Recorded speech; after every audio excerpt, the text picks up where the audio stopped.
Alors, Vortex, c'est une série de science-fiction. C'est un thriller de science-fiction et en même temps, ça raconte une grande histoire d'amour. Une grande histoire d'amour impossible. Enfin, voilà, l'objet de la série, c'est vraiment ce mot, impossible. C'est le deuil impossible, la, la, la résilience impossible. Mais grâce à la science-fiction, peut-être qu'en fait, peut-être que c'est possible. Et voilà, c'est le nœud du film, enfin de la série, selon moi.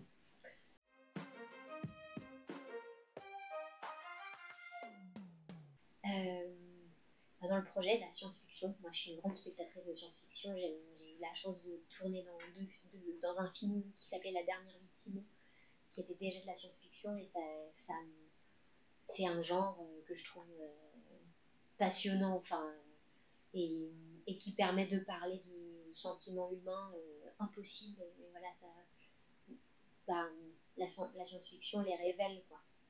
Et, et puis ce qui m'a plu aussi, c'est la rencontre avec Slimane, Slimane, le réalisateur. Et voilà, on s'est très bien entendu. Il est très sensible et ça a été génial de construire avec lui le personnage et tout ça. Et puis ce qui m'a plu dans le personnage de Mélanie, c'est ce à quoi elle est confrontée et le fait qu'elle s'y confronte, sa force, celle qu'elle découvre. Et en fait, elle n'était pas du tout destinée, a priori, à devoir se battre contre de telles choses. Et en fait, bah, il le faut. Enfin, elle ne peut pas faire autrement. Elle veut vivre et elle aime sa fille et elle aime son mari et elle aime la vie. Et voilà, elle va tout faire pour vivre quand même. Et ça a un prix. Donc, elle doit aussi beaucoup renoncer. Et, et voilà, j'ai été heureuse de pouvoir me confronter moi aussi à elle, quoi, à ce qu'elle traverse elle.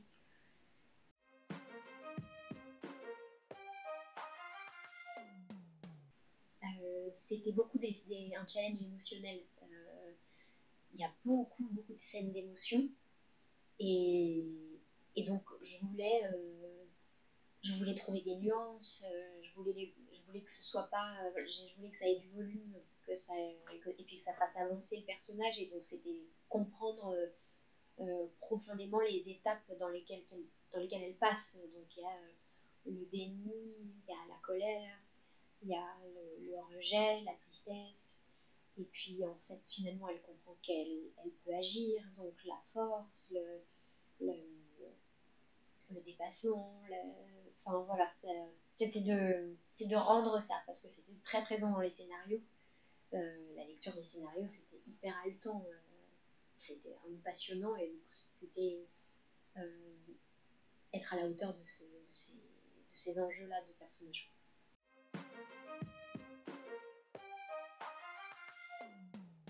Bah, en fait, il y en a plusieurs, mais il y a des scènes euh, de virages vraiment forts de personnages comme ça, où euh, quand elle,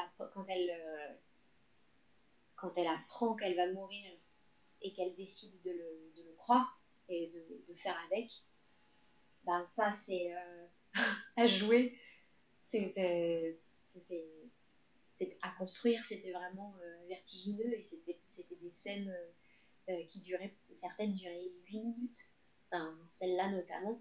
Et en fait, 8 minutes, ça paraît pas grand-chose, mais à tourner, c'est très rare qu'on ait à jouer des scènes aussi longues. Généralement, on tourne 3 minutes, 3 minutes, 3 minutes, et là c'était des scènes de dialogue intenses, avec des larmes, et qui duraient 8 minutes. Donc ça, c'était un grand challenge aussi, quoi, de tenir l'émotion jusqu'au bout. Voilà.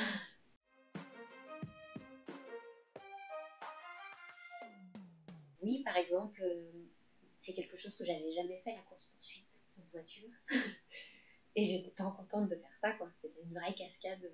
Et en fait, il fallait gérer la voiture, ne tuer personne, et en même temps jouer ce que j'avais à jouer, qui était une très grande peur, une très grande angoisse.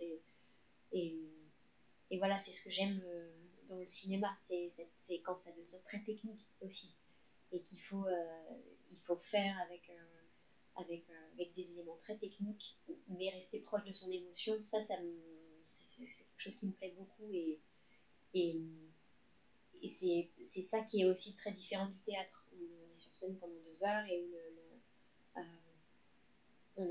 on est confronté à la technique du jeu, à celle du public, mais pas à celle de la caméra et du son, et voilà, prendre en compte toutes ces contraintes et malgré tout s'exprimer, c'est j'aime moins ça.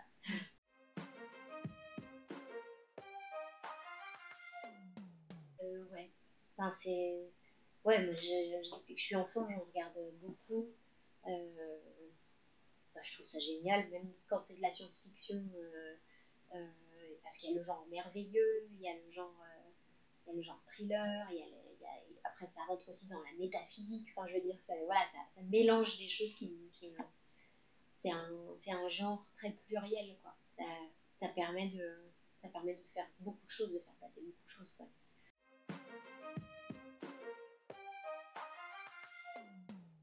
Non, j'étais pas perdue, mais parce que j'ai écrit, j'ai vraiment fait des tableaux très précis avec l'ordre des séquences et, et comme on n'a pas tourné dans le sens chronologique, forcément, il fallait beaucoup se référer à mon cahier. J'allais beaucoup voir où j'en étais émotionnellement dans la série, parce que parfois dans la même journée, je jouais une scène où je pensais que le lendemain tout irait bien. Juste après, j'avais appris déjà depuis 2 semaines que j'allais mourir.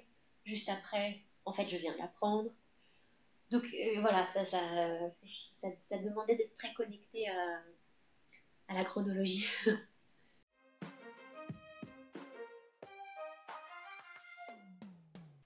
Oui, c'est sûr. Je serais et très intriguée de lire les scénarios.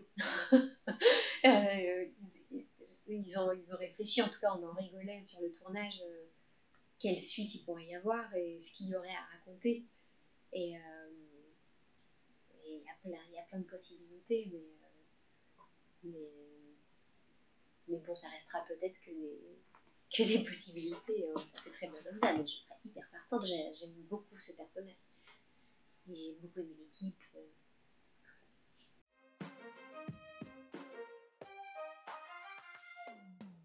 À la fois plein de choses et, et rien, parce que, euh, en tout cas, dans ma vie, parce que dans le monde, beaucoup, beaucoup de choses, mais dans rien, parce qu'aujourd'hui, je vis avec des choses qui me rendent heureuse, et les mettre en danger en changeant le passé me ferait trop peur, quoi. Et je pense que c'est ça aussi, faire le deuil du passé, c'est ne plus vouloir le modifier, quoi. Donc, non, je pense que je suis bien dans le présent et que voilà, c'est bien comme ça.